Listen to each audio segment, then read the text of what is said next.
Hello students, आज हम समास की तीसरी वीडियो बना रहे हैं जिसमें हमने एक में किया था समास की परिभाषा और पद, दूसरे में किया था अव्ययी भाव समास, तीसरे में कर रहे हैं हम तत्पुरुष समास।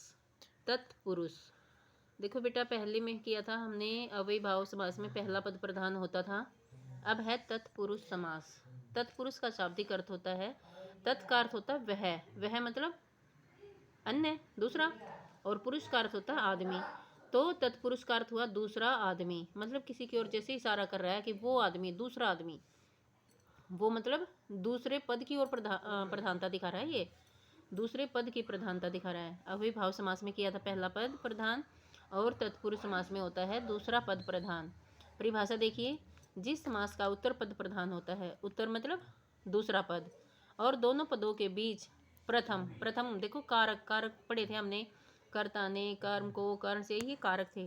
प्रथम कौन सा था? कर्ता कारक, तथा अंतिम कौन सा था? संबोधन कारक।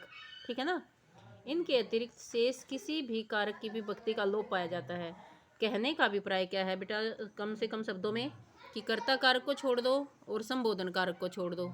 ठीक है, बाकी बच गए जैसे कर्म, करण, संप्रदान, अपादान, ये सारे, इनके विभक्तियों का लोप पाया जाता है। ठीक है, तो वो कौन सा समास होगा? तत्पुरुष समास होगा। वो कौन सा समास होगा? तत्पुरुष समास। ठीक है, अब देखो हम करके देखते हैं। समस्त पद वैसे ही बनाना है जैसे ऊपर किया था हमने। समस्त पद, समास विग्रह और समास का नाम। राजकुमार, राजा का कुमार। ठीक है, इसमें कारकीय चिन्ह मिलेंगे। तत्पुरुष समास की पहचान क्या होगी? इसमें विग्रह करते वक्त कारकीय चिन्ह मिलेंगे। इसमें कारकीय चिन्ह मिलेंगे। तो जैसे राजकुमार, राजा का कुमार। ठीक है, घुड़सवार, घोड़े पर सवार। ग्रामगत, ग्राम को गया हुआ। कारकीय चिन्ह देखो समास विग्रह करने पर आ रहे हैं या नहीं? तुलसीकृत, तुलसी द्वारा कृत। कर्ज मुक्त, कर्ज से मुक्त। देशभक्ति, देश के लिए भक्ति। ये कारकीय चिन्ह मिलेंगे बेटा। जोन सा कारकीय चिन्ह होगा वही समास का भेद बन जाएगा, वही मतलब कारक। जैसे संबंध का है तो संबंध तत्पुरुष, अधिकरण का है तो अधिकरण तत्पुरुष। कहने का अभिप्राय क्या है कि जोन से भी कारक की विभक्ति आएगी वही कारक का भेद बन जाएगा। अंडरस्टूड। तत्पुरुष समास के भेद होते हैं बेटे तत्पुरुष समास के दो। कौन कौन से? वैधिकरण तत्पुरुष, समानाधिकरण तत्पुरुष, दो भेद होते हैं। अब वैधिकरण पढ़ेंगे पहले। वैधिकरण में देखो हमने छोड़ा था कर्ता और संबोधन। ठीक है, तो पहले पे कौन सा आ जाएगा? कर्म। कर्म आ गया ना, क्यों? क्योंकि कर्ता का तो हमने छोड़ना था और अंतिम भी छोड़ना था।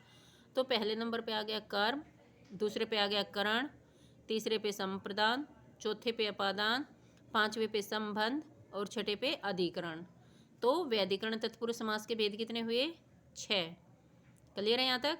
आगे देखिए, समानाधिकरण तत्पुरुष समास। समानाधिकरण तत्पुरुष कर्मधारय और द्विगु, इन दोनों को मिलाकर ही 6 भेद बनते हैं। वैसे पदों के आधार पर 4 होते हैं, जब इनको दोनों को और मिला देंगे तो 6 भेद बन जाते हैं। ओके, यहाँ तक क्लियर है। अब हम आगे करते हैं, वैधिकरण तत्पुरुष किसे कहेंगे। देखो बेटे, क्या होता है वैधिकरण? वैधिकरण तत्पुरुष समास मतलब ये समास है जो इसमें मतलब जो भी कारक होगा, ओके, जिस भी कारक की विभक्ति का लोप होगा, समास वगैरह करते वक्त जिस भी कारक की विभक्ति का लोप होगा वही उसका भेद बन जाएगा। ठीक है, जिस समास के पहले खंड में जिस भी कारक की विभक्ति का लोप हो, उस कारक या विभक्ति के नाम से ही उस समास का नाम होता है। कहने का अभिप्राय है, जैसे हमने पढ़ा था राजकुमार, राजा का कुमार। अब देखो का चिन्ह गायब कर दिया ना, लोप कर दिया ना, तो राजकुमार बन गया। का चिन्ह, अब खुद देखो कि कौन से समास की कौन से कारक की ये कौन से कारक का ये विभक्ति चिन्ह है? संबंध का, तो बन गया संबंध तत्पुरुष समास। ओके, अब इसके भेद होते हैं बेटा, जो ये है वैधिकरण तत्पुरुष, इसके 6 भेद हमने पीछे जाने थे। तो पहले नंबर पे अब देखो कौन सा आ गया, कर्ता को छोड़ दे तो कर्म तत्पुरुष समास। इसको ये भी कर्म वैधिकरण तत्पुरुष समास भी कह सकते हैं, क्योंकि वैधिकरण का ये भेद है। ओके, तत्पुरुष का भेद वैधिकरण है और वैधिकरण का कर्म बन गया। तो हम कहें तो इसको क्या कह सकते हैं? कर्म व्याधिकरण तत्पुरुष समास। दूसरे नंबर पे होने के कारण, कार्य के चिन्हों में दूसरे नंबर पर होने के कारण इसका नाम द्वितीय तत्पुरुष भी है। ये इंपॉर्टेंट है बेटा, ये है मतलब जो भी आप कॉम्पिटिटिव एग्जाम दोगे आगे जाके तो उसमें भी पूछा जा सकता है। द्वितीय तत्पुरुष समास किसे कहते हैं? कर्म तत्पुरुष समास को। ये याद करना कोई मुश्किल नहीं है, कोई बड़ी बात नहीं है, क्योंकि इसमें जिस भी कारक की विभक्ति आएगी वो ही वेद बन जाएगा। कारक आपको आते ही हैं, तो कर्म तत्पुरुष है तो कर्म कारक की विभक्ति का लोप हो जाएगा। देखो शरणागत, शरण को आगत, कोचिन है ना, अब देखो सभी में कोचिन आया हुआ है, को गायब हो जाएगा, शरणागत बन गया कर्म तत्पुरुष समास। माखन चोर, माखन को चुराने वाला, माखन चोर कर्म तत्पुरुष समास। शरणागत, शरण को आगत कर्म तत्पुरुष समास। गगनचुंबी, गगन को चूमने वाला, ठीक है। ग्रामगत, ग्राम को गया हुआ, और भी बहुत सारे हैं बेटा, ठीक है। जो भी समास होगा उसी मतलब जो भी कारक होगा उसकी ही विभक्ति का लोप हो जाएगा और वही समास का नाम बन जाएगा। अब इसमें कोचिन का लोप हो रहा है तो कर्म तत्पुरुष बन गया, ठीक है। अब इसका दूसरा भेद क्या है? करण तत्पुरुष समास या करण व्याधिकरण तत्पुरुष समास। अब देखो ये दूसरे नंबर पे था तो करण तीसरे पे आ गया।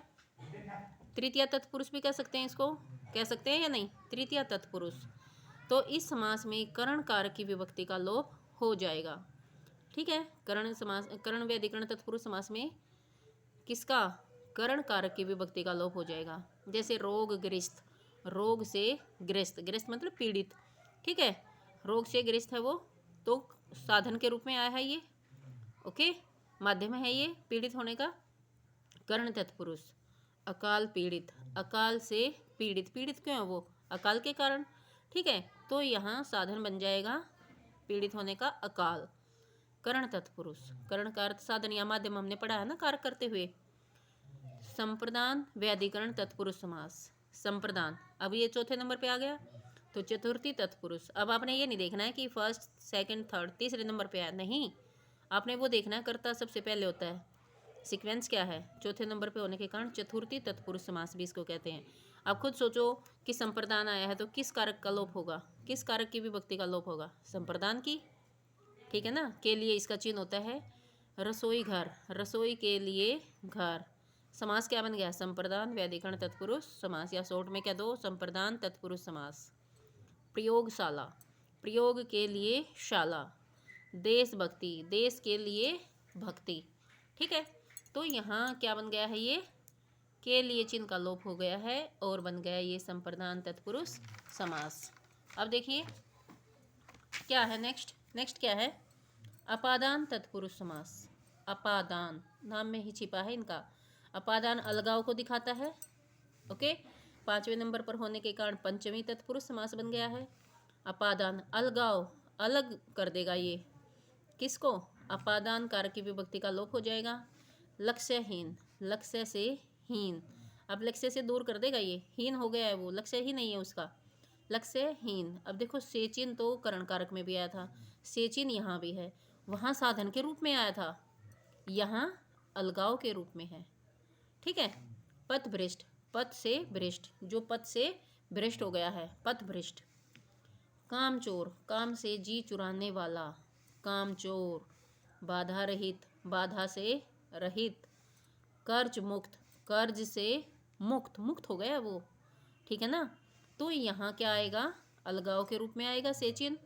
ये देखिए से का यहाँ पर लोप हो जाएगा और क्या पूर्व पद और उत्तर पद मिलाकर क्या बन जाएगा? लक्ष्यहीन बन गया या नहीं? हर एक में ये ऐसा ही होता चला जाएगा, कोई बड़ी बात नहीं है, मुश्किल नहीं है। संबंध व्याधिकरण तत्पुरुष समास, छठे नंबर पर होने के कारण षष्ठी तत्पुरुष कह देंगे इसको। कौन सा? षष्ठी तत्पुरुष। अब इसमें संबंध कारक की विभक्ति का लोप हो जाएगा, ठीक है। अब संबंध कारक की विभक्ति कौन सी होती है? का, के, की। पवन पुत्र, पवन का पुत्र, ओके। का, के, की। भाग्य विधाता, भाग्य का विधाता। बैलगाड़ी, बैल की गाड़ी, यहाँ का, के, की का लोप हो जाएगा। ये देखिए का, के, की, ठीक है। ये संबंध कारक की विभक्ति है, इसका लोप हो जाएगा तो बन जाएगा संबंध व्याधिकरण तत्पुरुष समास, ठीक है।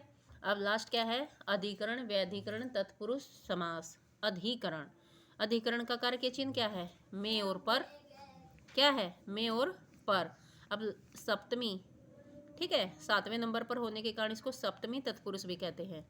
सप्तमी तत्पुरुष। इसमें किसका लोप होगा, खुद दिमाग लगाओ। अधिकरण है तो अधिकरण कारक की विभक्ति का लोप होगा। ये मैं नहीं बताऊंगी तो भी आपको थोड़ा सा जानने के बाद अपने आप ही कर सकते हो आप ये। सिर दर्द, सिर में दर्द, कहते हैं ना आज सिर दर्द है, सिर में दर्द है। घुड़सवार, घोड़े पर सवार, में चिन्ह आ गया, पर आ गया तो में और पर विभक्ति का लोप हो जाएगा यहाँ पर। रण कौशल, रण में कौशल। आप बीती, आप पर बीती। वनवास, वन में वास। ठीक है बेटा, ये हुआ अधिकरण तत्पुरुष समास।